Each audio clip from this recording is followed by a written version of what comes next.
This man is one of the most highly acclaimed and influential comic book writers of all time.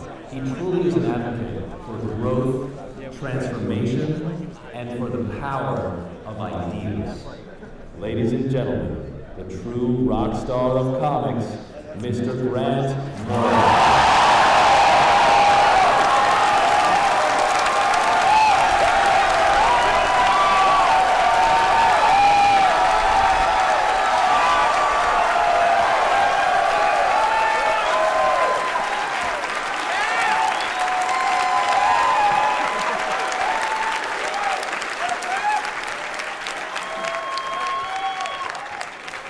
Thanks a lot. That's very kind of you. I can't express how much that means to me in words, so I'll do it in the form of dance.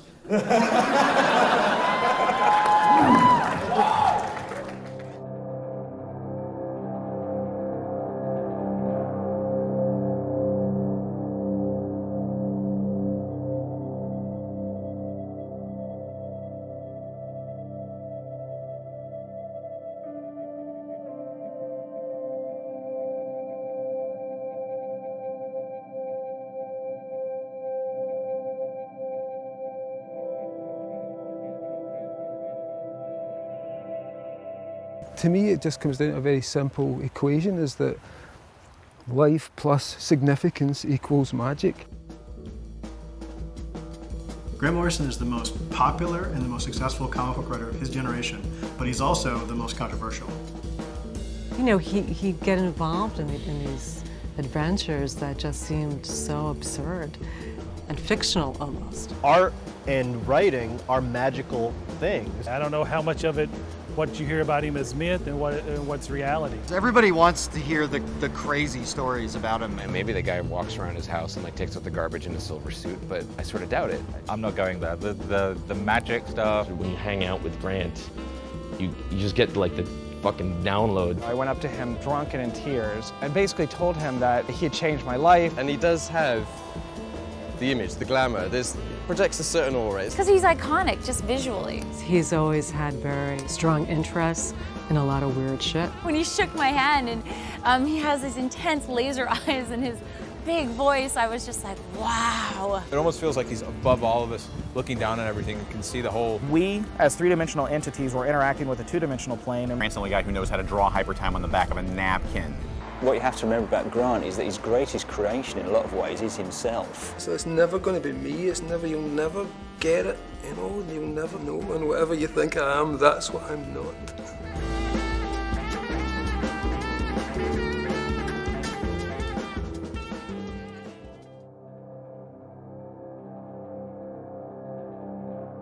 I grew up as a kid in a fairly poor part of Scotland, in Glasgow. My father had been a soldier in World War II. He'd started as a soldier and then he became a pacifist. He was a big man, he was a strong man.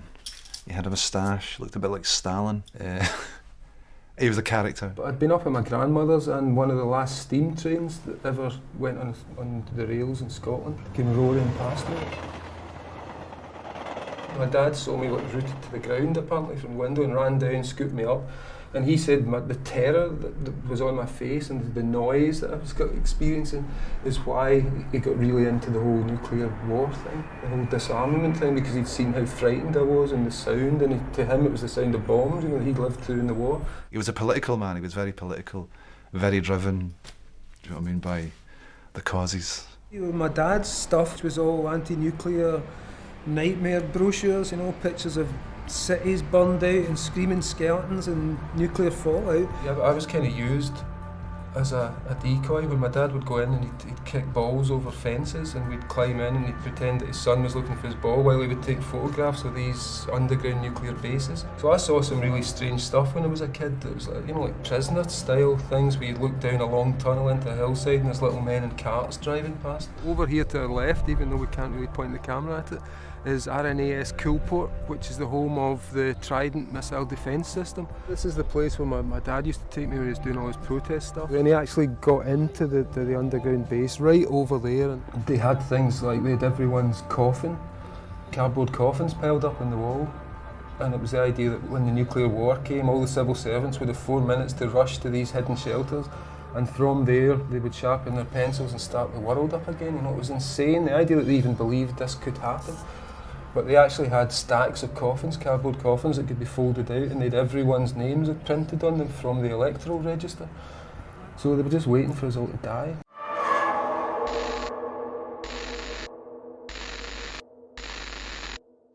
So you can see influences of that in things like the Invisibles, the breaking into bases, the underground tunnels, sort of representing the subconscious.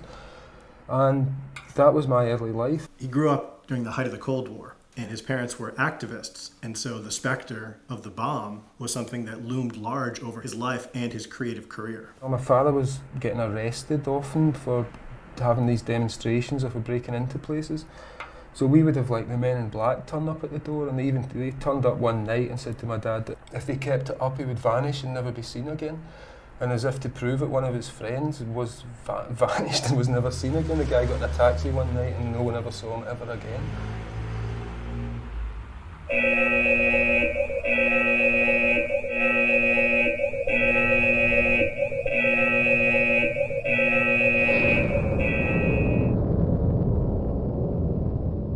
I just lived daily with the fact that my parents were fighting against the bomb. The minute this thing happened, we would be obliterated forever.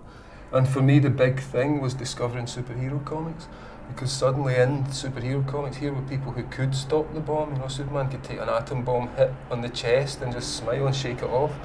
So all that's in Flex Mentality. You know, the character's talking about the moment where he realised that the bomb, before it was a bomb, the bomb was an idea. And suddenly that understanding of, okay, Superman's an even better idea, so why don't we make that one real instead of that one? He was here at the convention a couple years ago, and somebody said, so All-Star Superman 10, does that mean that Superman is God? I said, yeah, Superman loves you. Doesn't that make you feel good? He's a more proactive God. The first superhero comic I remember reading, I was 3 years old, and it was Marvel Man and Baron Munchausen. And it seems very obvious that that was the first one you would read. It's a superhero and a guy who tells lies, you know, so it's almost like the archetype of the writer is Baron Munchausen meeting a superhero. Grant's mother encouraged the whole comic thing, and I think she was always into the whole science fiction-y type thing and everything. You know, it was my mother took me out when I was 8 years old. Not only did she take me to see 2001: A Space Odyssey 3 times, she took me to astronomy classes. Then she took me out one night in the cold, pointed at the star Sirius and said, son, that's where we come from. With no explanation. And just left me to deal with that. Apparently his uncle was a big reader, loved counterculture type stuff, you know, was a 60s guy, was a Crowley aficionado. So when Grant was growing up, I guess his uncle's library was a place that he found, you know, quite fascinating. Apart from the spectre of the bomb, everything was fun. Kids used to go out a lot then, so we had our own kids' society that had nothing to do with the adult world, that we weren't told what to do. We made up our own games, we played our own stories. I was always encouraged to read and write and draw and express myself, so there was never any problem. I wasn't one of those guys whose parents threw out his comic books or banned him from reading comics. I was really encouraged to live in fantasy worlds. In the 1990s, Grant Morrison worked with Frank Quetley to create a series called Flex Mentallo. Flex Mentallo drew upon Morrison's own childhood experiences and combined it with the superhero archetypes. Flex Mentallo was just this brilliant, complicated idea that he had about story and fact and fiction and how the two are kind of the same thing. All of the stuff in Flex Mentallo is kind of real. When I had my appendix taken out, I was lying in hospital watching this green light all night, just imagining that it was some kind of alien intelligence studying me as I lay on my bed of sick. The same thing when you see the kid sitting in his parents are playing guitars and singing. Well, they always reckoned Flex Mentallo was based on Grant's father, Walter. All that's real, you know, like wanking off to drawing supergirls in the nude, you know, as I would do when I was a young teenager. That was, you know, without a girlfriend, so you draw superheroes, like getting off with each other and stuff. After childhood, I got to 12 years old, my parents split up, and that kind of fucked with my head a little bit. And at the same time, I made the horrible mistake of I got a scholarship to go to a boys' school. And I thought this was a great idea when I was 12, and then when I was 14 I was going crazy. I was climbing the walls because I wanted to meet girls, and there was just no way of meeting girls. So what happened to me after this kind of interesting, happy, peppy childhood was that I had the worst teenage years. when I finally got out of the boys' school, I was like fucking 19, you know, and I hadn't even been near a girl. And I thought I was just never going to be alive and never do anything, and I'd be stuck in this room for the rest of my life. And at that time, I really got into comics. I became a proper geek because I had nothing else in my life. So just for years and years of teenage wasteland, you know, I was sitting reading comics and drawing comics and making up stories as a way to escape. You'd be excused for thinking that the characters featured here had been dreamed up by a top comic strip writer and had been drawn by a professional cartoonist. But they are, in fact, the brainchild and the work of a local 16-year-old artist. They're part of the hobby that has grown into a whole way of life for Grant Morrison of Corker Hill. As he'd been keen on drawing since an early age, he began sketching some of his favorite characters and found he had a talent for it. Soon he progressed to creating his own characters and gave them names like Monad and Luck of the Long. Now, with the help of two young friends, he produces complete stories in comic form, featuring his own heroes. Grant says of his own artwork, "I create superheroes because I think people want to read about superheroes just now." Grant has no set formula for his comic strip stories. "I think up a basic plot and make up the story as I go along," he explained. He says, "I'm hoping to take up art as a career. If that doesn't come off, I've nothing else in mind." A lad with a great future is Grant Morrison.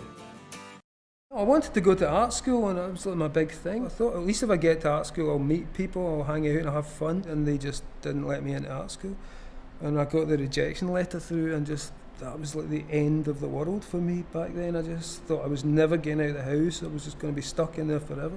He didn't drink and take drugs or anything like that. That came later. I was just drawing comics and making up stories, doing nothing else. I didn't go out at night, I didn't do anything. That gave me a kind of a sympathy for geeks, because I was like a super geek, you know, and so I can understand how people feel when they're in that position, and how things like comics and fantasy can get you out of that and give you something to aspire to, something to live up to. I really felt that they'd saved my life in a lot of ways, which is why I love them so much and why I keep going back to them and kind of trying to make sure those worlds are kept alive and kept vital. If I had superpowers, the last thing I would do is go out and get a suit. Whereas for Grant, that's the first thing. He would have a huge cape and the collar and everything. So I had a whole bunch of material, and I went to a comic convention in Glasgow, and there was sort of a bunch of hippies who were trying to put together this magazine, Near Myths.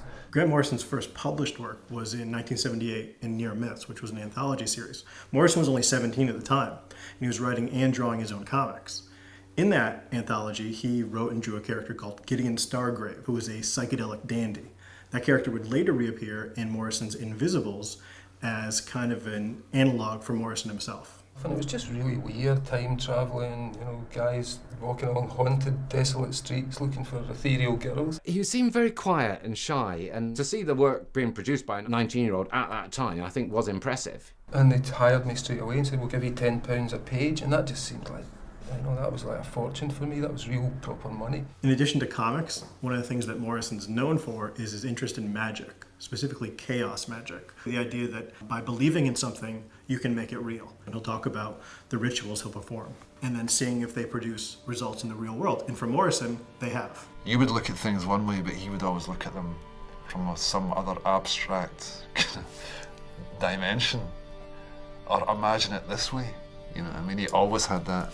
First time I tried a magic ritual, I was 19, and I'd been given a book by my Uncle Billy, who was interested in Crowley, and he was the same guy that sort of gave me my first comic books.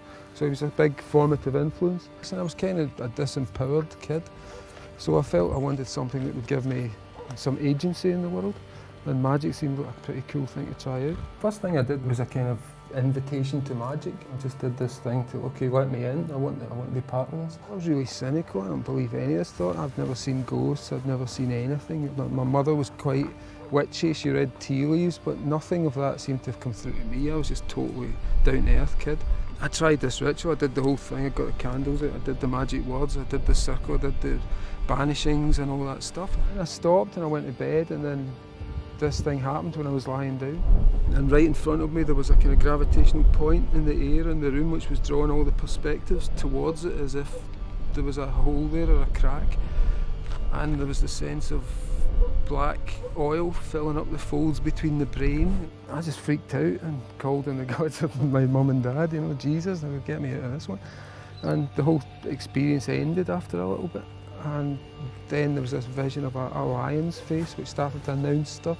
So it seemed pretty convincingly Crowleyan to me that I'd actually somehow activated whatever it was he was talking about. Grant's take on magic for the most part has been to say, it's really easy, you just do this and results will happen. I did it and it happened for me.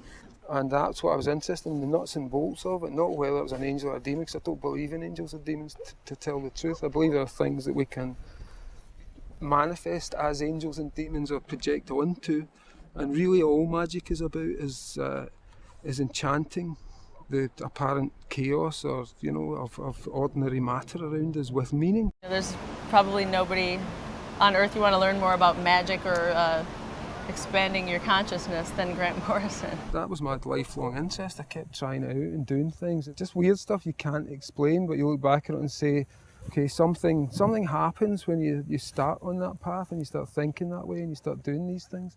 The world seems to adapt a little bit around about. The magic gave him the confidence to join with a few friends and start a band. That was it. I formed a band and just started to live and get out and dress up and be the person I always wanted to be.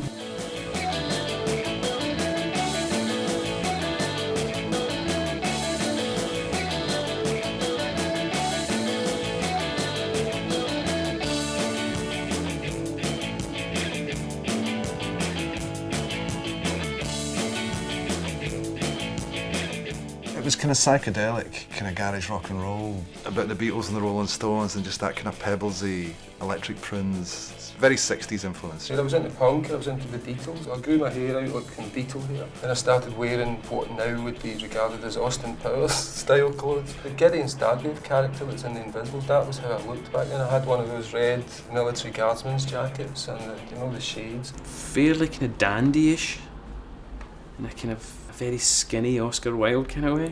I used to go to a place called the Rock Garden, and it would just be, I'd carry my tarot cards around, and so if anybody wanted advice, I'd pull out the tarot cards and do stuff. So I was kind of just like a mod shaman around town for a little while in Glasgow. Even in the Zenith synopses, he was referring to his own research into magic. People would come in and say, I've split up with my boyfriend, and I'd pull out the tarot cards, and I didn't even read tarot cards, I just used to wing it. And it tended to work. But unlike Gordon Gowdy, he lost a guitar. This guitar, which was the only guitar I had, I got stolen from the Glasgow School of Art, and Grant says, I'll do magic and I'll get your guitar back. It had this click in my head, which always had this super certainty when I knew magic was going to work. And it came on in my head, and I just said, oh no, you'll find it within a couple of days and it'll be very close to the house. I had no idea, I was absolutely sure. I kind of disbelieved the thing, and I was like, yeah, the guitar's still not here, and Vladimir goes, it's really close, it's really close. And a couple of days later he discovered the guitar hanging in the window of a pawn shop, like right round the corner from where he lived, so he was able to retrieve it. And for a little period then I was kind of doing stuff like that, just to test the magic, to see if it worked. And there was a certain run of it where it just felt so natural and so normal that these things would happen spontaneously. Other than Captain Clyde, which was a superhero comic strip that he wrote and drew for the Scottish newspapers, and Star Blazer magazine, which he contributed to, he didn't do a lot of comics work in the early 80s. I was making money off comics, but I just wasn't putting an awful lot of effort into them because I thought the band was going to happen. Despite the fact that we had a lot of really good singers, we had great songwriters, and we did really good songs. We weren't great musicians, but we had a lot of enthusiasm. The trouble is, everyone was coming from a similar place of damage. You know, we weren't very good at being a band. We didn't know how to deal with groupies, and we just used to send them away scared. So it was really, we were a kind of crappy band, but we looked beautiful and we sounded really great. The thing is, I could never understand it because he was handsome, he was good looking, and girls liked him. But he just seemed slow at coming forward. He seemed sort of unconfident within himself or something. I also took a job in the civil service for a year where I sat behind a desk wearing all this ridiculous 60s finery in an office and tried to be a filing clerk. And I just decided after a year of that I would never, ever, ever work again. So I decided the only way to do that is to get back into comics and take it really seriously. The band was more fun, but ultimately I realised that the only hope I had of doing anything meaningful was to break away. I think he was only at that stage making his mind up whether he wanted to pursue a career as an artist or as a writer. Ultimately I wanted to just tell stories, and I didn't want to draw other people's stuff, and that was the kind of work that was being offered the more I got closer to the actual comics mainstream. So I was kind of forced into a choice, and I decided to be a writer because it allowed me to tell more stories and get more work done and get more out of my head onto the page.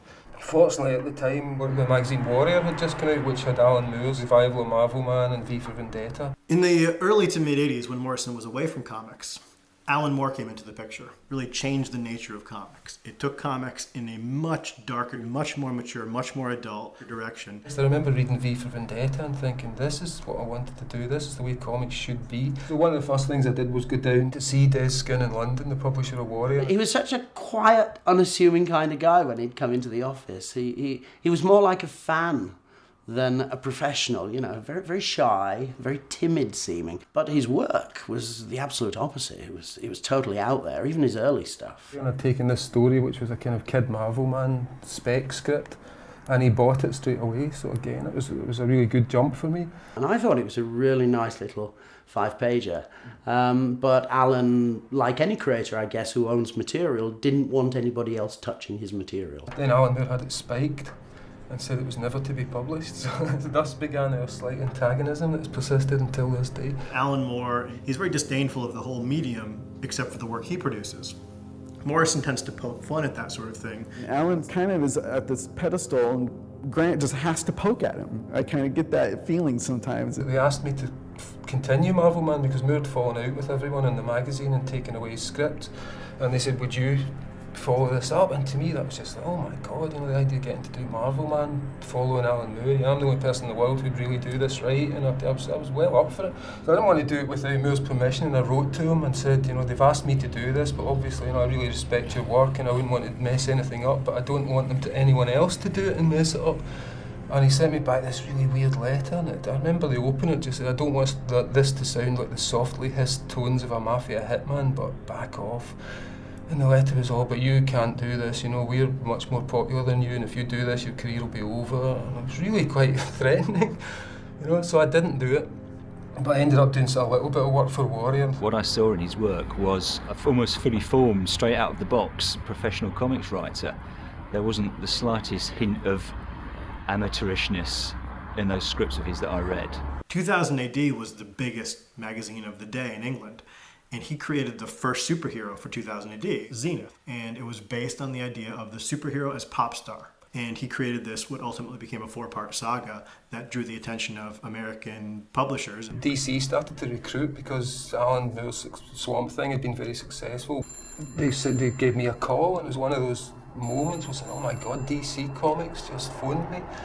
So I went down to London for one of the first big summit meetings they had, and it was the same meeting they discovered Dave McKean and Neil Gaiman and Peter Milligan and all those people. He was very shy, extremely shy, but he was a good talker, and when we finally could understand what he was saying, pitched a number of ideas. One of them was Animal Man. I went down in the train and had no ideas. I came up with Animal Man, who was a character I'd loved as a kid because he was really obscure and I was the only kid who knew who he was. I kind of had a slight emotional connection to that character, and I thought, what could I do with that? What would fit into DC's kind of reviving our superheroes mode? He pitched a very sort of real-world scenario with this crazy character. So the first 4 Animal Mans were done as a kind of sub-Moore approach, because I thought that's what Karen wanted, which she kind of did.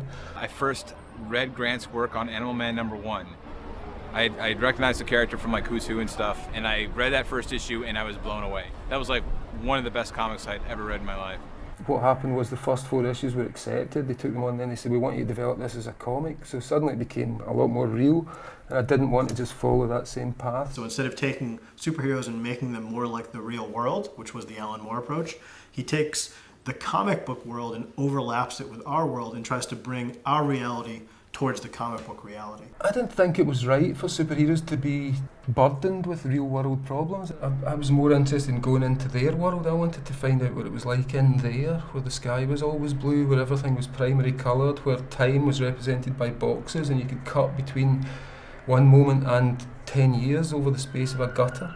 So again, that's why I always thought my agenda and my project was so different, because I felt that Moore was about bringing the grit and the grime into superheroes' lives and hurting them and kind of messing them up and exposing their futility and their frailty. And to me, it's like, I don't want to expose the futility and frailty of one of the last great ideas that we have. Well, Grant has a different kind of knowledge in the DC universe. Grant actually, it feels like Grant, when he talks about it, has lived there, has been there. That allowed me to stake out new ground that, the other big names weren't really covering at the time. And I'm still doing the same kind of stuff, I guess. Grant Morrison had been writing Animal Man for a couple of years, and by the end of his run, he actually appeared as a character in the series. It was the early attempt to just appear on the page and talk to the character and say, look, I'm the guy who made you, I'm the guy who killed your family. I'm sorry about it, but we need drama. We've got people up here clamouring for their comics every month, and if I have to kill your family to sell a few more episodes, then sorry, I'm going to do that. And to also have Animal Man and saying, well, can you bring him back? And I was like, well, that's not realistic. Nobody's going to believe that. And then doing it, because the realisation was that in a comic, you can do it. His wife and family could be sat back on the seat as if nothing had ever happened.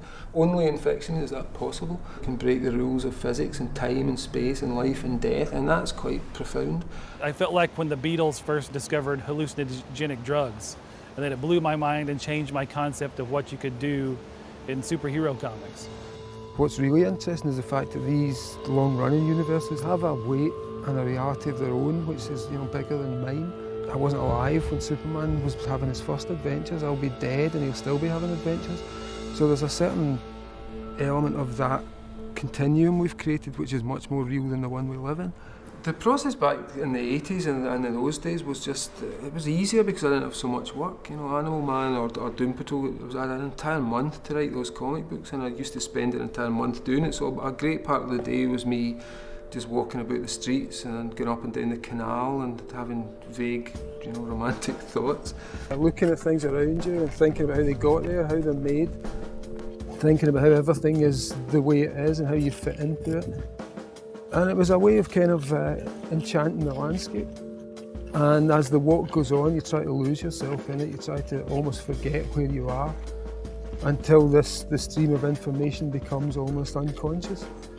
And things start to talk and to have meanings and to have connections. The comics tend to start in things like this, which is a particularly cheap version of things like this. Usually they're a bit more sturdy, but this one says it all about the current chaos of life. And here is little sketchy illustrations. The artists never see these unless it's a specific layout that's hard to describe in words. Quite often he might send along a little thumbnail sketch of a particular design. This cover here is obviously recognisable as Frank Quitely's cover for Batman and Robin #1 in its very infant ideas stage, and he takes that and does something so much better and much more accomplished than that. I really like the challenge of an open-ended cover, where you can do what you want, or you have to base it on some sort of idea. But equally, it's really nice when somebody actually gives you a drawing they've done, says, do that, that's what I want. But one of these books lasts about a month or sometimes a couple of months, so as you can imagine there's quite a lot of them. The interesting thing is that sometimes I find books like this and there's a better version of a story that's been published in it that I've completely forgotten about. Notebooks are always with me. I have to have one all the time because every stray thought goes in these. There's just little lines, there's stupid names for things. All fire is the same fire. Sounds like an Alan Moore quote, but there it is. I don't even know what that means.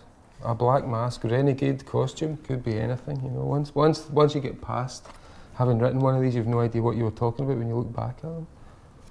Yes, I saw the Earth remade with my own eyes. There you go. From there, just go straight into work on the script. He's seen it in his own head and he's worked it out to be paced this way and to fit into this size. It works. It's just a question of taking that and then trying to make those words that he's described his vision with, work in pictures. Usually I've got notes, I've got kind of breakdowns. If it's a 12-issue series, I try and work out the entire 12 before I start. When I sit down and I'll work out the entirety of The Invisibles, the 6 years of it. But having said that, I didn't know what the last sentence in that book would be until the very last page when I got to it. And suddenly it was, oh, okay, our sentence is up. So yeah, I mean, it starts in the notebooks, it goes straight onto the computer and out to the artist. He tells me the story, then I tell the readers the story, which is, I think, the way it should work anyway. Speaking to an artist friend, and he couldn't believe that you could start in comics with drawings, convert them into text, and then send them to an artist to reconvert them into drawings again, but different drawings.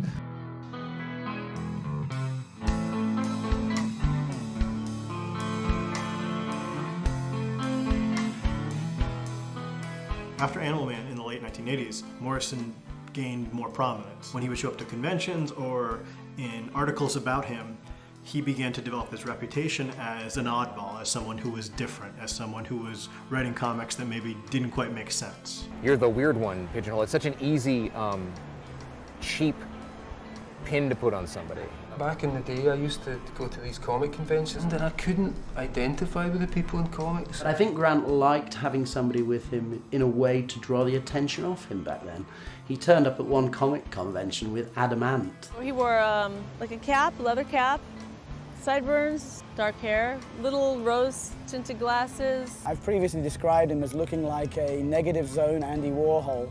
I think Grant was unique in that he was very conscious of image as a comic book creator. We were so used to dealing with the sort of dyed-in-the-wool traditional comic book writers that the appearance of Grant looking dapper and sharp at a Marvel UK Christmas party, probably we didn't know what to say to him. Yeah, I felt like an outsider, and you can see it in Animal Man, you can see it particularly in Doom Patrol. They gave me the Doom Patrol title, and obviously Doom Patrol had started out at DC as the world's strangest superheroes, and it was more a case of just thinking, what is currently strange that I can expose these characters to? And for me, what was strange was just all the new stuff that I was getting into, which was like situationism and surrealism and Dada. These were superheroes that you wouldn't want to actually be. You don't usually find someone who wishes they could be a brain in a tin can or somebody with, 64 personalities. It was kind of about the people I was hanging about with, like just fuck-ups, people on medication, artists, crazy girls who made beautiful sculptures but then spent the rest of the night crying. I was trying to, again, mythologise that experience, the experience of Bohemia through superheroes. Finding Doom Patrol was one of those life-changing moments, realizing there are other weirdos like me out there. So I kind of set out deliberately to write comic books that were chaoses that we had to make sense out of. Life causes all manner of confusion. I think stories should as well. In the late 80s, Morrison was working on Animal Man and Doom Patrol. Both of those series were great, critically acclaimed, but they weren't starring popular characters necessarily.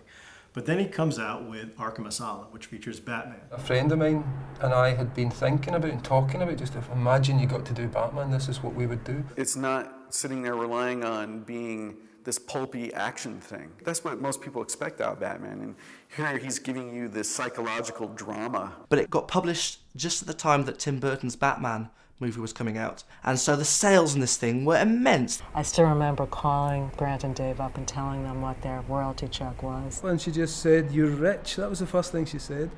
And they'd sold 120,000 on the first day, and I was getting $1 on each book. It was the book that really made his career. It just felt brilliant, because it'd been years of assuming that I'd always just be in the same position, stuck in Glasgow with no money. He left comics behind for a while to travel and experiment and to just see what life had to offer. It took me until I was 30 to decide I'm going to start drinking, I'm going to start taking drugs, I'm going to see what life is like for other people.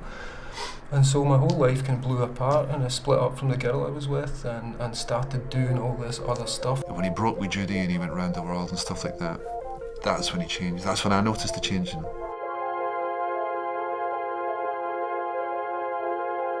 So the night before I did the round the world thing, and I was in a little travel lodge motel thing outside Heathrow Airport, and I thought, well, this is it, I'm going to go around the world now. Nobody I know can see me, so I'll shave my head at last. I did it, and I just thought, fuck, this looks great.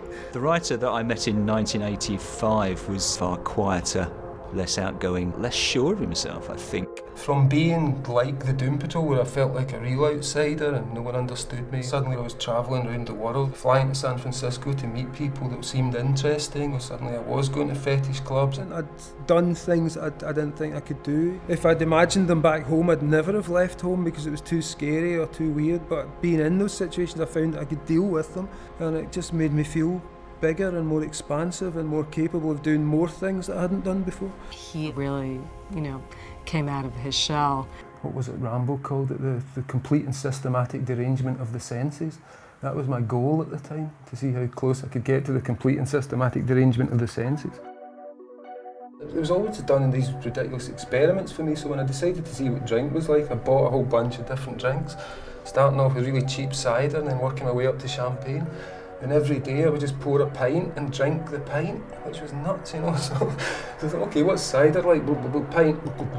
Oh, that's interesting, you know. And then the next day it would be like, what's wine like? But I suddenly realised then, this is kind of interesting, you know. I feel a bit loose now. I feel a bit kind of disconnected from all those old problems that I once had because I'm now drunk.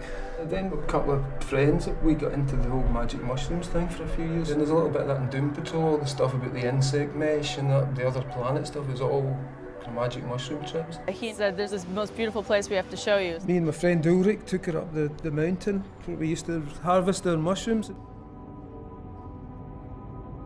Grant said out loud to everybody, can anyone else manipulate matter? I concentrated and I felt like, you know, oh, I'm finally Jean Grey from the Phoenix. And I went, yes, I can. And it was sunset, which was beautiful. And then I was realizing we have to climb down this mountain. When we rushed down to the bottom, there was no one. It was just nature around us and a little bench.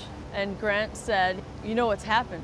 We've been like Rip Van Winkle. We've been up that mountain for 100 years. When the bus comes, it's not going to have any wheels. It's going to fly with rockets coming out of it and spacesuits. We've been just trapped in a time bubble, and the world has passed us by, and everything we know is completely changed. I came past his room to see if he wanted a drink, and it took a while for the door to open, and when it did, it creaked open slowly, and I could see Grant, who appeared to be wearing nothing but a grey blanket, tugged over his head. I said, do you want to come out for a drink? He said, no, I'm writing. I'm having breakthroughs.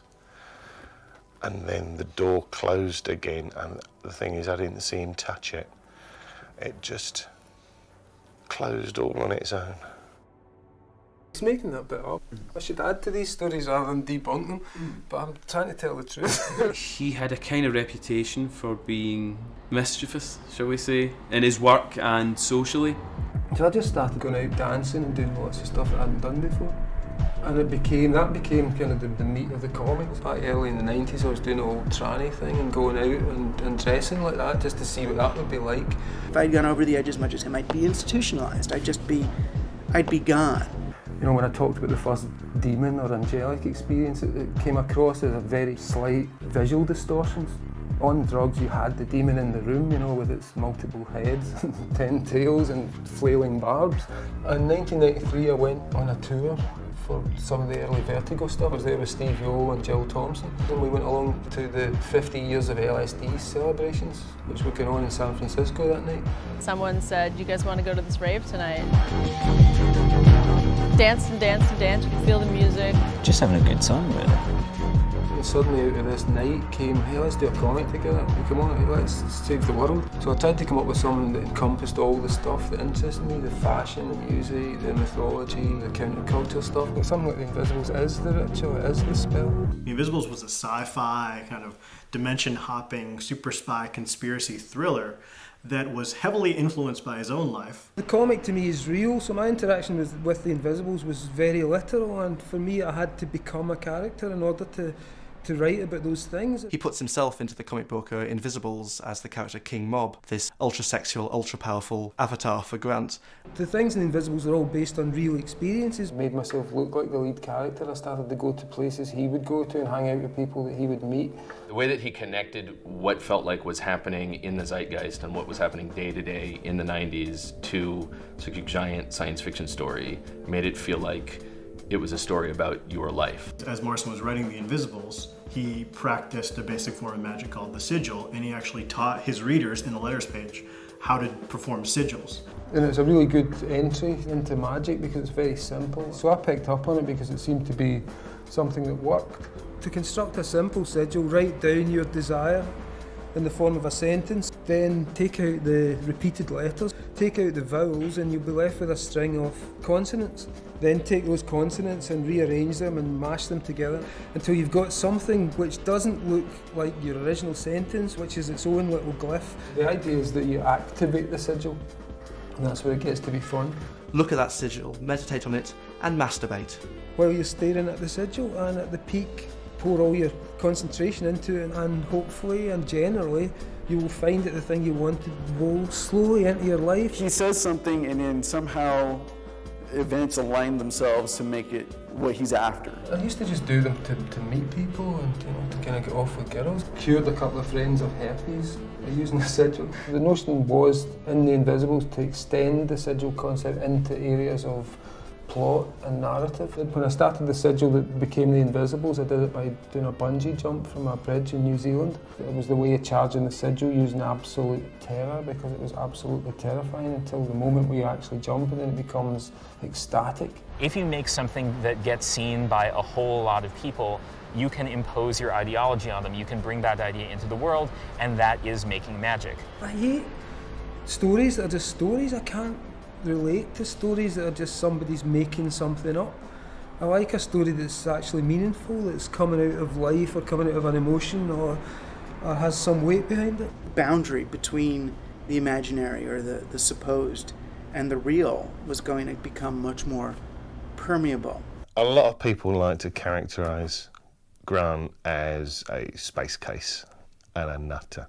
What people don't realise in large part because they're not listening is that he's extremely practical and pragmatic when he talks about his alien abduction, when he talks about magic. It's all about the practical method to make something happen. In his completely insane and unreasonable way, he is actually completely reasonable and pragmatic about these things.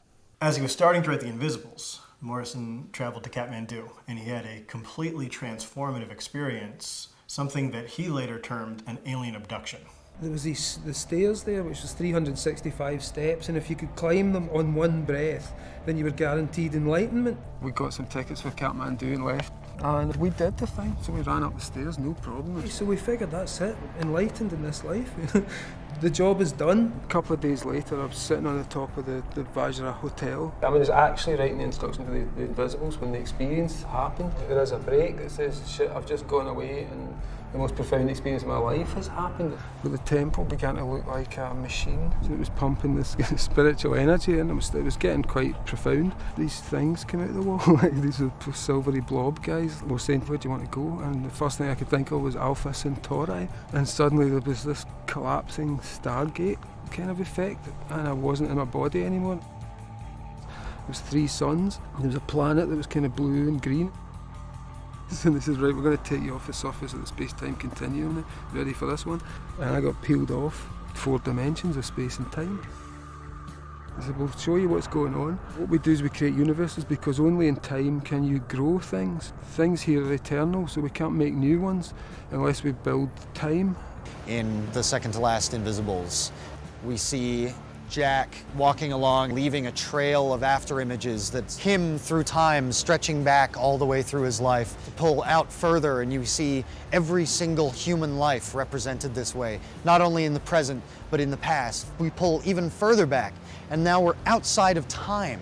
We see time represented as a 4-dimensional crystalline structure. In order to get here today, you had to be yesterday. And you also had to be 10 years old, and 9 years old, and 5 years old, and everybody had to wind their way back through, down into their mother.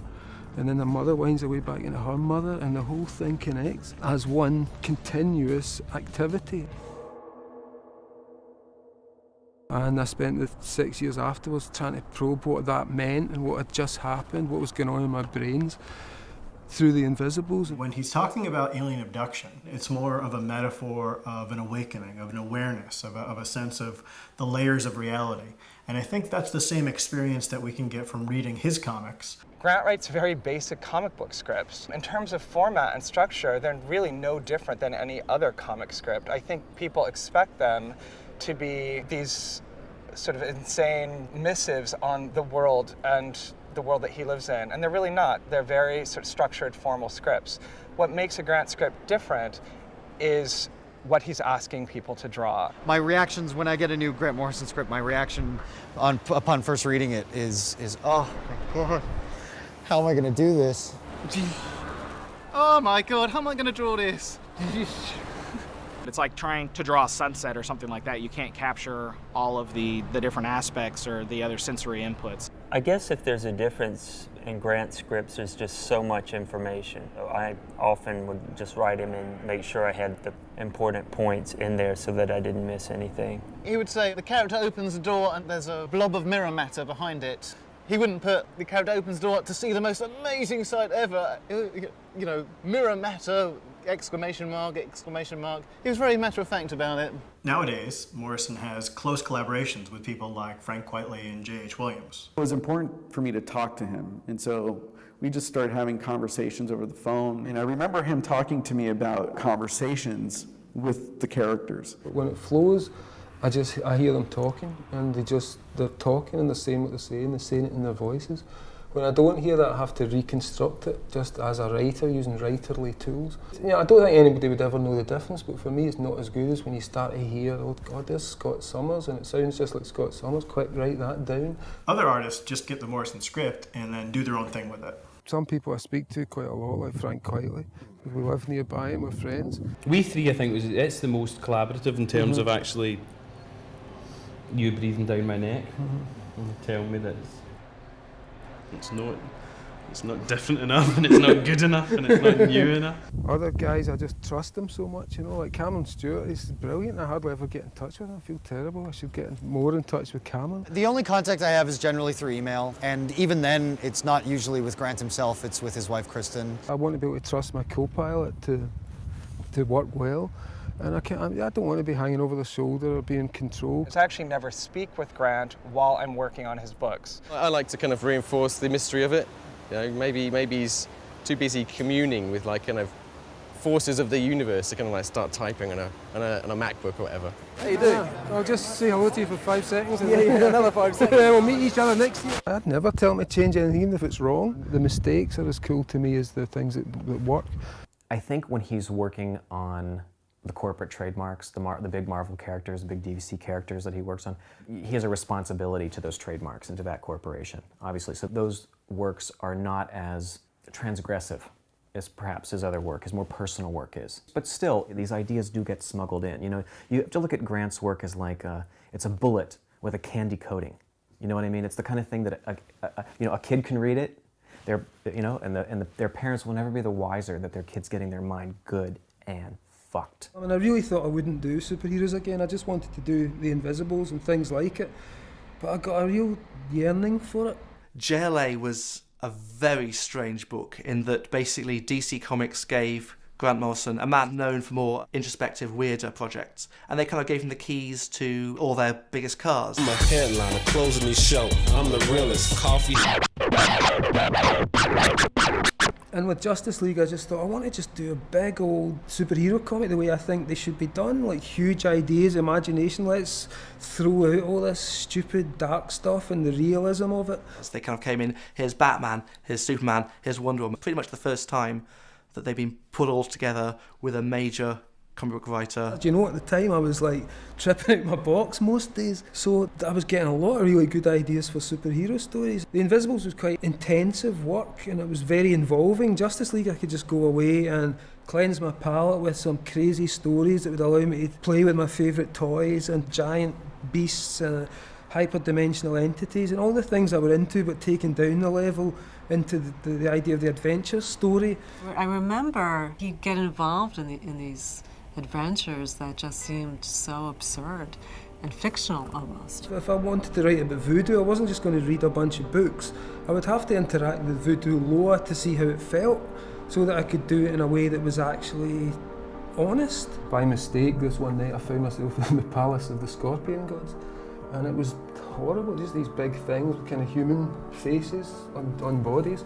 They would tell me I had to get a tattoo at the base of my spine with a scorpion on it, which I gave to King Mob. The things that anyone could do. Anyone can contact Scorpion gods, anyone can talk to John Lennon or Mickey Mouse or or Ganesh. He was talking about how one time he healed his cat, you know, and when I had a bad experience in my life, the first person I called was Grant, because I was like, I wanted us to do magic. And we did magic over the phone, and I think it worked. I believe in my heart it worked. I was living it, you know, I'd become the character, I was wearing the clothes, I was going to the places, I was doing the things, I was doing the rituals, I was hanging out with the gods, and then putting it back in the comic, and then being affected by what was in the comic. So yeah, I mean, in terms of reality, that one was the actual deal, you know, that one was bringing me to the verge of death. When Grant was working on The Invisibles, he got sick right around the time that character got sick. Just after King Mob had been convinced by the bad guys that he'd been given a necrotizing fasciitis bacteria that was eating through his face, I suddenly get this huge boil on my face, and within 3 days it's enormous, distorted my entire features. I remember him saying, Steve, look at this, and he like pulled his ear back and there was this hideous kind of green, crusty kind of crater thing behind his ear, and he'd got no idea what it was. I was sweating constantly, I was getting into fevers and having these like shakes and rigors and then freezing. I just couldn't get up anymore, and I lay in front of the fireplace in my house. I mean, he thought he was going to die. I mean, he was broken down in tears, and he was delirious, man, delirious. And suddenly this giant column of light comes through the door. I mean, bear in mind I'm hallucinating, but this was one of the most amazing hallucinations I've ever had. And it's Jesus. The first thing he said, which is the thing I put in the comic, just this voice suddenly announced itself. I am not the God of your fathers, I am the hidden stone that breaks all hearts. So then he's saying to me, okay, you're about to die now, but you don't have to die. And I said, look, I really don't want to die. What do I have to do? And he said, well, if you want to stay here, you have to work for us. You know, you have to spread the light, whatever that means. There's sequences in those issues of The Invisibles that came out of the hallucinatory experiences he had on his sickbed. And it really felt like I'd been through something that had very closely attached to the comic. That was my shamanic experience, that was my trial, my encounter with death, like I'd forced all my characters to go through. It's not like, you know, you do a comic where George Bush dies and he's going to keel over in his bed or something. But you write a comic book where you get sick, you know, and who knows it. When he told me this story, it was very profound, and I could see in his eyes and I could see in his reactions, like it had been a very real experience for him to have survived. It was really obvious to me then that what I was doing was having a much wider effect and deeper implications in my own life. There was a disinformation retreat weekend at the Omega Institute in upstate New York, and somebody brought a guitar. And at one point, Grant gave probably a 40-minute impromptu concert. I'm singing for these gorgeous girls and admiring boys, and I was just like, there he goes. There's the totally self-expressive human, with no doubt, just boom. And I wanted that to be the experience of the people who read the comic as well, that hopefully sometime in 2010 they'd be sitting there wearing their own clothes that they'd been inspired by, and suddenly they'd be the ones who were being contacted and who were having the experiences, and who would then become the next generation of spear carriers who would come back and inspire me. Grant would be off having adventures in India or Jakarta. While he had written some of the stories, he would say, I've seen this most brilliant thing and I'll be sending you photo reference for it. And photo reference never came. There were times he was out of contact for weeks. We would get the script and then he would be off to Australia or Asia someplace. I suddenly knew loads of people around the world because of The Invisibles. And I had some friends in Sydney and they said, look, you're going to have to see this film, this will really blow your mind. You're going to get quite a shock. In 1999, The Matrix comes out, and it's obviously hugely influential. But if you look at The Matrix, a lot of the details, the style of The Matrix, and a lot of the cosmology of The Matrix basically comes from The Invisibles. Holy shit, you know, this is the same story. They're wearing the same clothes that I'm currently sitting watching this wearing. But the first thing I remember about it is just how much I loved it and thought, what a great movie. And then kind of 2 days later, I was thinking, fuck bastards, you know, they've got really rich by doing my stuff. I think The Matrix owes Grant Morrison everything. Did I just say that? Wow, I just said that. And then a little bit after that, I thought, no, this is what you wanted. This was the whole idea of doing The Invisibles as a hyper sigil so this would catch on and weird Gnostic ideas would get out into the general populace and make them think differently. After that, I realised, yeah, it opened up people to these ideas and they didn't care. You know, I didn't change anything. It didn't create a world of Gnostic superheroes yet. In February of 2000, I organized an event in New York called the DisinfoCon. Douglas Rushkoff gave the keynote speech. I spoke, Paul Lawfully, Robert Anton Wilson, and Grant, who I knew would pull out the stops. People were getting quite bored at that point in the day and they were starting to fall asleep, so I came on and screamed at them all to wake them up. And it was also because I was nervous, you know, it was a big thing to go on and talk for 45 minutes with no notes, nothing. Okay, I'm pissed, and in half an hour I'm going to come up on drugs, so watch for it. But it was great because his tongue was loose, and he improvised an amazing 40-minute speech, which is kind of a classic at this point. He talked about his Kathmandu experience, he talked about the idea of the hypersigil. He basically put into words a lot of the things that he'd been putting into the Invisibles comic. There is that whole thing where there's a public version of you, and then there's the real person who's obviously a lot more complex and difficult and spiky. So I can see that, and that's a presentation. That's like being in a band. That's performing. After Grant's speech, a lot of female friends of mine, women who should have known better, I might add, were saying like, "Tell me about that Grant Morrison," or "What about that Grant, huh?" Or "Can you introduce me to Grant?" But I can't watch it now because it's a performance, and I'm just thinking, Jesus, man, you know, it's like, how did you get away with that? I thought what he did was effective for the crowd in the situation, but I also felt like I didn't get a real dose of what he could share. The Verve did that great song at the end of the decade, "The Drugs Don't Work," and that's how I felt at the time. It was just that exhausted, this period is over, you know, the 90s is over, pal. I know he'd been alone for a long time. I know that he was very lonely, and you know, he'd been traveling the world but not really connected to people in a very close way. 3 strippers came up to my room, these girls that I'd met through the Invisibles, big fans of the Invisibles, really smart girls, and we just sat all night drinking champagne, smoking dope and talking about quantum physics. And I thought, right, I'm in a real bad place now if I can sit with 3 stripper girls and all we do is talk about quantum physics, you know, and I don't have a girlfriend right now. What the hell am I doing? Around 2000, Morrison's attitude changed. It seemed to darken, and you could see it in the comics. Because the Invisibles was so kind of druggy utopian, and I got to the end of it and I thought, you're not dealing with the reality of some people's lives. In fact, and you're not even dealing with the reality of your own life, because I was finishing off the Invisibles, and at the same time one of my cats is dying with cancer and dragging herself about and shitting on the floor. And I hadn't gone out with anybody for a year, so I was in this weird kind of celibate space, listening to the music from 2001: A Space Odyssey over and over. The whole sequence where Hal is dying, that was my favourite shit. It was just a nightmare. There's a little bit less hope eternal to what he's writing, and a little bit more, here's where things have been left. The whole 21st century I found really difficult after 9/11, and stuff like just seeing people on the internet. I thought outside there was these beautiful outsiders just waiting to change the world. Morrison wrote Final Crisis, which was intended to be DC's big event book. It's about these superheroes who are trying to fight against this overwhelming evil. And even though it sold well, readers would go online and complain about how the series didn't make any sense. And there was like a school of like real animus, like real hostility, like how dare you make me think?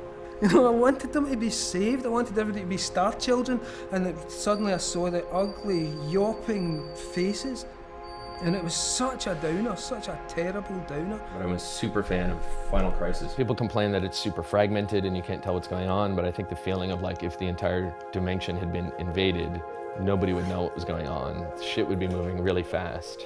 He doesn't give you the information, but he gives you the feeling. You know, in Final Crisis, the internet, it seemed practically went to war over it. You know, there were people on one side saying, this is genius, this is groundbreaking, progressive, and other people saying, this is gibberish, I have no idea what's going on, this is unfair, you shouldn't be allowed to do this. There are people who say, you know, he's obscurantist, like, oh, he's just totally drugged out and he just puts whatever, you know, bizarre hallucination he comes up with onto the page and it makes no sense. How can you think this stuff makes sense? Clearly this stuff does not make sense. And once people have basically selected what box you live in, there's no way out of it, and no matter how straight or how dull I could make stuff, it would probably still be declared incomprehensible and the work of some raving idiot savant loon. The way that people talk about Grant and what he's up to and everything, I mean, the fact is that the guy's got where he is by just being a really hard grafter and just staying in and writing and just never giving up. I mean, something that really annoys me now is when people say, Oh, he smokes crack or he's on crack. You know, I've never taken anything like that. Those are dangerous, addictive drugs. In the early 2000s, Morrison was writing X-Men for Marvel. And in that series, which started out with more of a hopeful, optimistic feel, you could see Morrison's own personal demons kind of filtering through. And by the end of his run on the series, it ended up in a much darker place. People were revealing themselves to be bastards, and my best friend was splitting off from me and insulting me in the Scottish press and saying horrible things about me. And it was, again, another horrible, just another knives in the heart of this last 10 years. So my abyss was the same for me, honestly, as the abyss I saw a lot of people going through, or culture going through. It was after the Twin Towers fell and we're at war and all that, and I'm saying, so, what's our responsibility now to youth? How do we talk about this, and how do we take a stand and all? And he's like, fuck all that. That's adults and their problems, They're never going to listen to us anyway. I don't even pay attention. I don't even care. I think as a writer, in a culture, all you can be is a barometer of that culture and try and create work which is somehow reflective of all the influences around you. So it's not that I'm sitting down thinking I have to talk about soldiers dying in the Middle East. It just seems to be that you can't avoid these things and they make patterns. So it was to find a way, how do you get art out of that? And the filth was kind of the start of that. And yeah, filth is a dark fucking ride, man. All the glamour and sex and glitz and pop of Invisibles is replaced by horrible things. I've agreed to draw the filth. The first page I get features the description of a beaten naked woman down on all fours with a funnel up her ass filled with petrol, with someone dropping a match into it. And I thought, oh my God, what have I agreed to? I was able to look at these kind of quite dark, negative feelings and process them through the work. That side, Dr. Hurt, those were the characters that came out of thinking there are actually people out there who would really want to see you fucked up. They would cheer. And I didn't really think they existed before. I thought ultimately you could make friends with everyone and get them to laugh, and somehow that doesn't, it doesn't work like that. When we were doing Final Crisis and Superman Beyond and Batman, it was about that idea, almost the post-traumatic superhero. The man who's seen it all, done it all, who's come back and still somewhere in his soul he's dragging out this little last iota of hope. And it had to be shown that, okay, this is how it feels to be on the course of absolute self. Did you want to go there? Do you want to go with that? Do you want to follow this down? And ultimately at the end to turn around and say, no, of course you don't. What you want is President Superman and multiple worlds and hope. I think it eventually came to an end when my dad died, and suddenly that was like as bad as it got, and the cat died, the ginger cat that was my kind of familiar cat. Everything died at the same time, so it was really this peak of blackness and bleakness. But on the other side of it, the sun rose. How did I meet Kristen? It was Mark Miller's fault. Mark's wife was sort of friendly with Kristen, so she'd come back and she said to Mark, well, there's a girl in my office who's really into this stuff that Grant's into. She reads Philip K. Dick and she wears sort of fetish clothes and goes out to these clubs, and the two of them should meet. But we did meet, and Kristen's boyfriend at the time was this like 6'5" Matrix dude. I befriended the two of them. But obviously I kind of fancied her, but she had a boyfriend, and her boyfriend could kill you just by looking at you. I'd invited them to a birthday party I was having. So she turned up, and we were getting on, it was pretty cool. So I kind of went home and did this huge ritual to Aphrodite to bring me the person I need. I'm really nuts, I said, please, I'll just bring me who I need, someone I need. And 3 days later the phone goes and it's Kristen. She invited me out, and I went out and she told me that she split up from her boyfriend, and we just got together that day, and that's been it ever since. It was really fairy tale-ish. I remember when he started dating her, and he was an utter gentleman.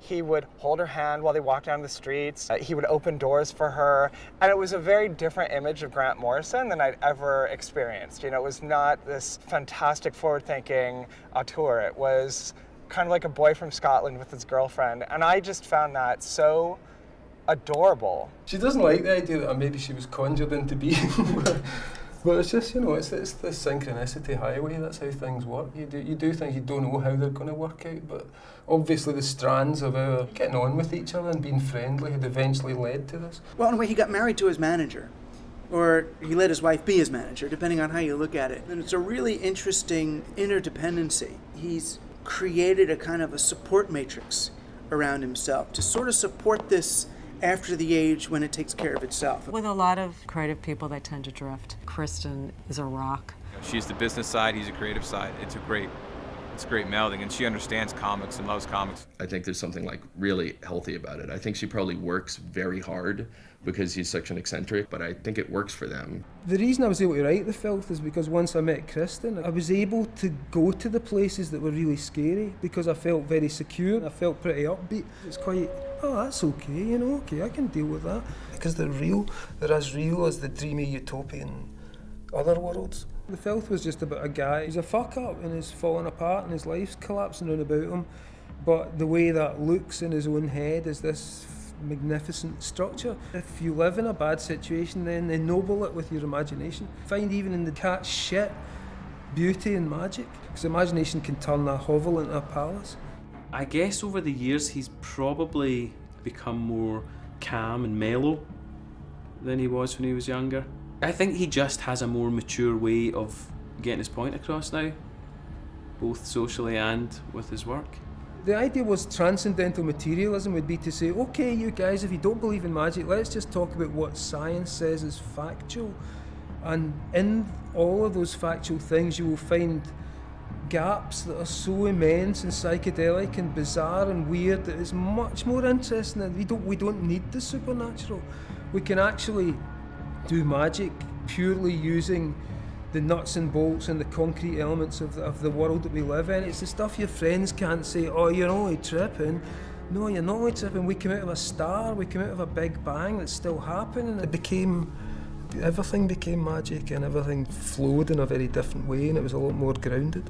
It seemed ludicrous to frame it as magic now because it actually just seemed like reality. Magic seemed like the fashions, the clothes you wear when you're young to try and be cool. I'd just been wearing those clothes to get to this place of understanding, which is really very like, oh, it's just that? Well, that's kind of cool. It's a simultaneous, it's just that, but oh my God, it's that. Kristen and Grant got married in the mid-2000s. Ultimately, they bought a house together in Scotland, and it was this isolated house where he could just totally work on his creative endeavors. 1863, that's when the house was made, which is quite cool. A lot of stuff that was involved in the kind of magic I was doing at the time suddenly became concretised in the house. And when we come up, it was just so, you know, I knew we were going to stay here. It's really, really awesome old mansion. The view is pretty spectacular, and they're restoring it like room by room. This isn't narcissism. It's like somebody burning something. It's probably someone burning their husband. So this is what happens if you cross me. This was a stately mansion until I decided to deal with it. And as you can see, there's nothing left that a human could inhabit anymore. And so don't mess with me. I remember going upstairs, being in the room upstairs where I now work, and just thinking that I was going to be here and I'd be here again and I'd been here. Or a sense of absolute familiarity. It's quite a small room, but for me it's just the room I always dreamed of all my life, is to have a little tower overlooking the ocean. Generally I'm in here and the cats are in here, everyone's in here because, as I say, it's the only warm room in the house. This is where the writing happens. In the 90s, he would talk about what music he was listening to, what country he had just been in. He was meeting people, he was taking in a lot of what was happening in pop culture and he was spinning it back. What he does now is coming completely from his imagination. I don't think it's because he's antisocial. I think it's just he's in Scotland and he works 18 hours a day writing, and he has evolved to a point where he doesn't need input. The stuff that I'm doing is very hothoused at the moment. It probably reads that way as well. It's coming out of somebody's head rather than someone's experience. Hopefully that stage will end soon, because I'd like to travel again. I'd like to swim through the undersea ruins of Pompeii or something like that. If you could see inside my head, it'd be pretty exciting right now. There's all kinds of stuff going on. It's like the back projection and natural born killers all the time, but sadly you can't see that. The most surprising thing about working with Grant is that he's so free with his ideas and he's such an easy collaborator. I love the fact that we can talk about physics at a high level, and then 30 minutes later we can be talking about what Crypto's collar is made out of. The best part is just when you've got your notebook and something new has just come into your head, and it's like the head is on fire. It's like some neuronal activity that's orgasmic, you know. It's the best feeling you can get. and everything's coming. There's all these connections and it's new things and everything feels fresh and you get a name for something and then you get chapter titles and it all starts to fold together. He has more ideas in a 2-hour meeting than I have in a 2-year period. Ideas come every day. I've got notebooks of stuff that would keep me going for the next 40 years, unfortunately, but then I'll have another one tomorrow and another one tomorrow and another one tomorrow. It never ends. And if you think the comics are dense, you should read the scripts. And I think there's incredibly talented artists that work with Grant that are able to translate those scripts and really present all those ideas fully on the page. All of that was just that feeling, that orgasmic feeling of connection to something.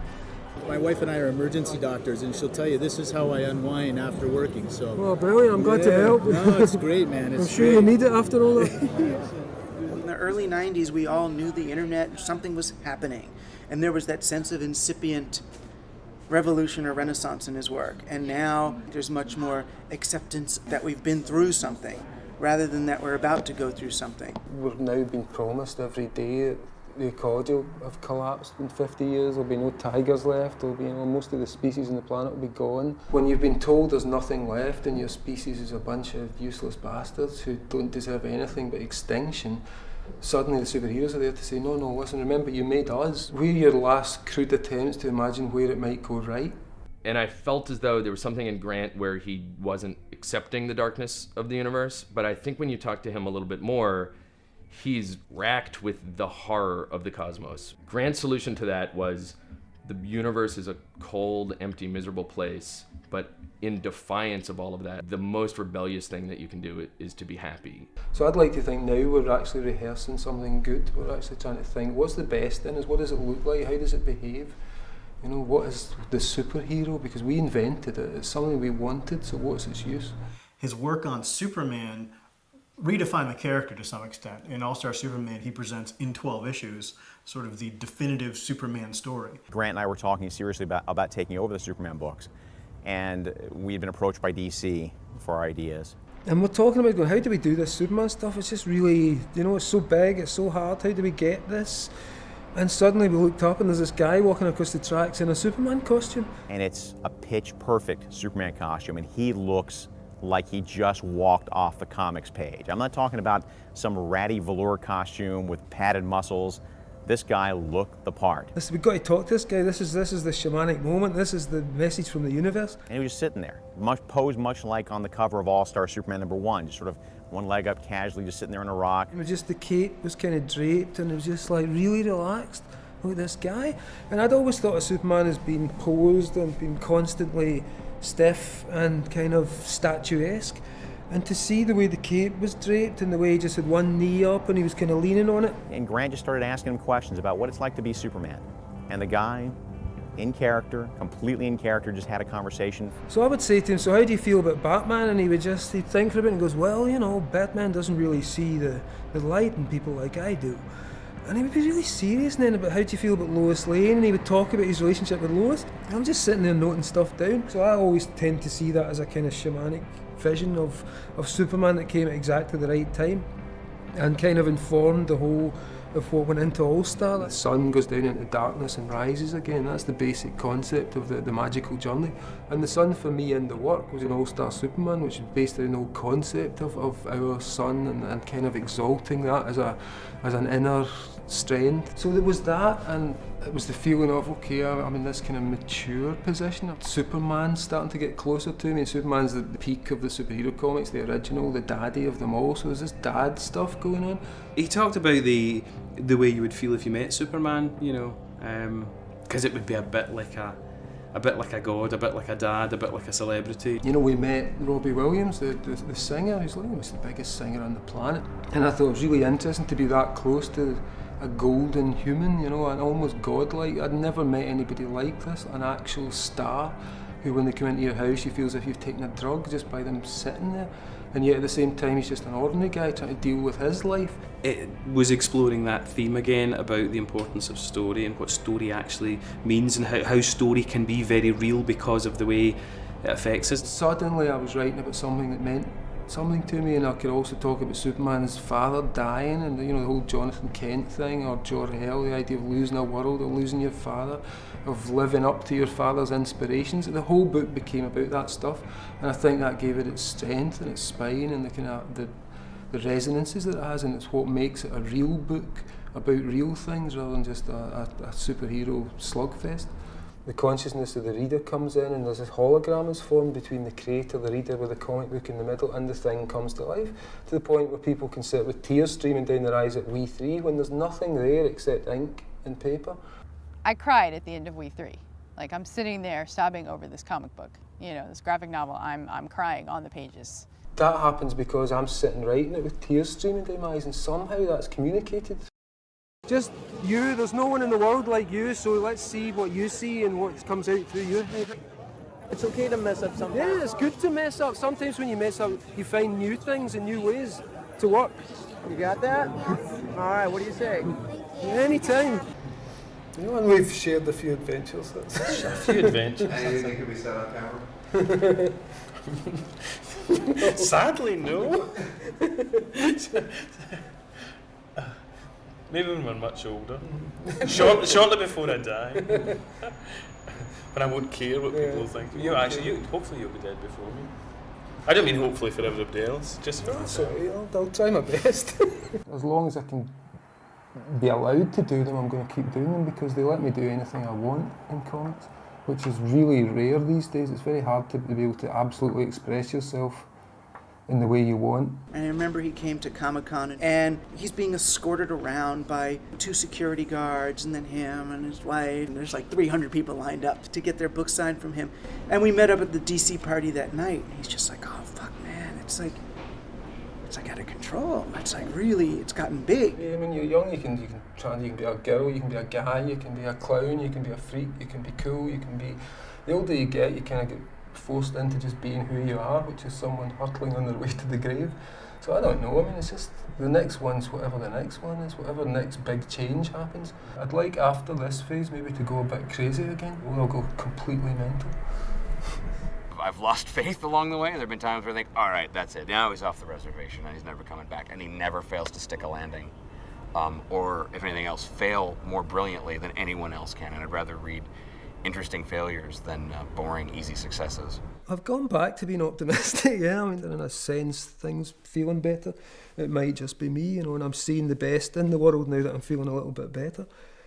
But I think it has to, I've got to go back to my original belief when, in the 90s, when I had my experience that everything was okay, and that we've not to be frightened because it's only part of something much bigger that we will be wonderful. It's starting to feel more real again.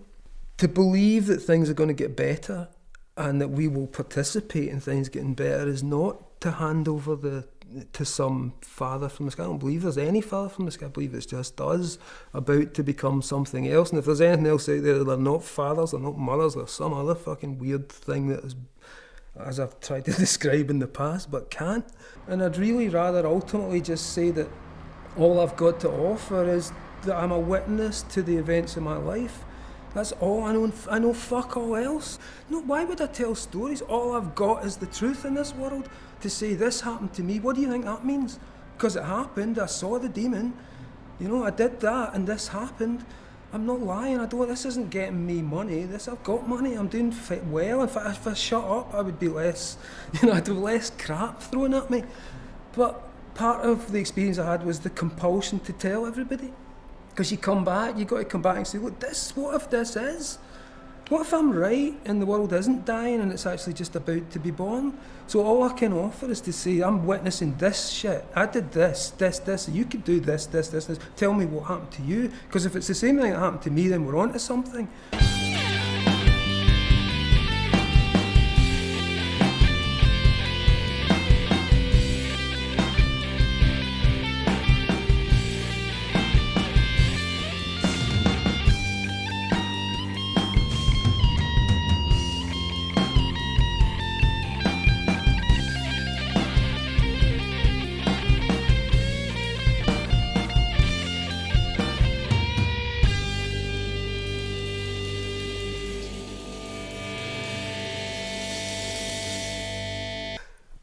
Well, my final statement, Jesus Christ, love one another and love me more than everybody else.